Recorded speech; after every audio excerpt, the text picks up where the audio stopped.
Weather together with Storm Tracker 4 meteorologist Shay Sorensen. Good morning to you, Shay. And like you said, it's an awkward day for us. Chilly now, but warm later. Yeah, it's always hard to dress on days like this because, again, cold in the morning, but really warm later on this afternoon. So definitely layer it up, especially if you're waking up east of Tucson. We're waking up below freezing in Wilcox once again, barely above freezing in Pierce.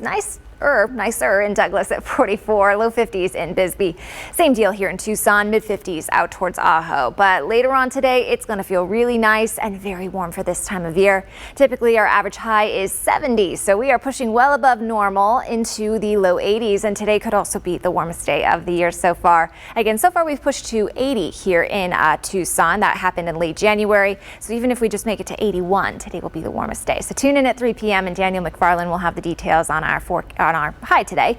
To the south and east, mainly in the 70s, so feeling very comfortable, but again, warm for this time of year.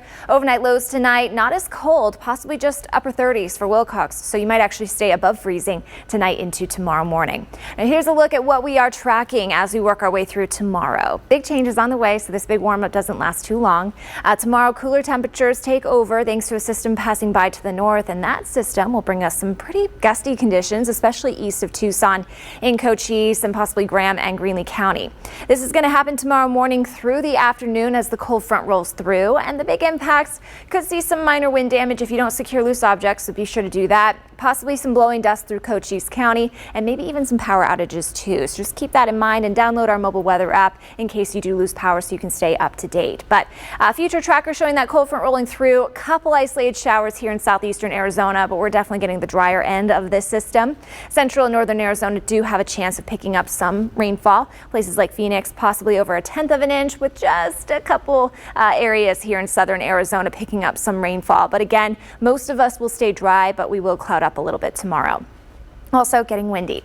By 9 a.m. tomorrow morning, we're tracking gusts between about 20 and 40 miles per hour. And it looks like Bisbee will have the worst of the wind other than the Chiricahuas, where we're possibly dealing with gusts over 45 miles per hour.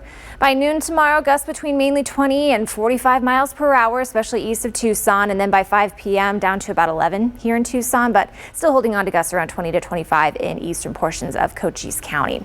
This is the system bringing the wind tomorrow, but that will pass by to the north and leave us. High pressure then takes over for this upcoming weekend. So we're going to go from the low 70s tomorrow back into the low 80s on Saturday. That'll be the warmest day of the weekend. But we're also keeping a close eye on another system developing off the coast of California, which could bring some moisture our way. As early as Monday, we could see a little bit of that moisture stream through. But as this system moves onshore, it looks like Tuesday could be the busier day. And that's our next potential Storm Tracker 4 alert day. But we're still days away. So we'll keep you updated as we get closer. Next big impactful day will be tomorrow thanks to the wind, low 70s as well, low 80s Saturday, and then possibly dropping into the 60s early next week as that system rolls through. At this time, about a 30 to 40% chance for showers. Let's go.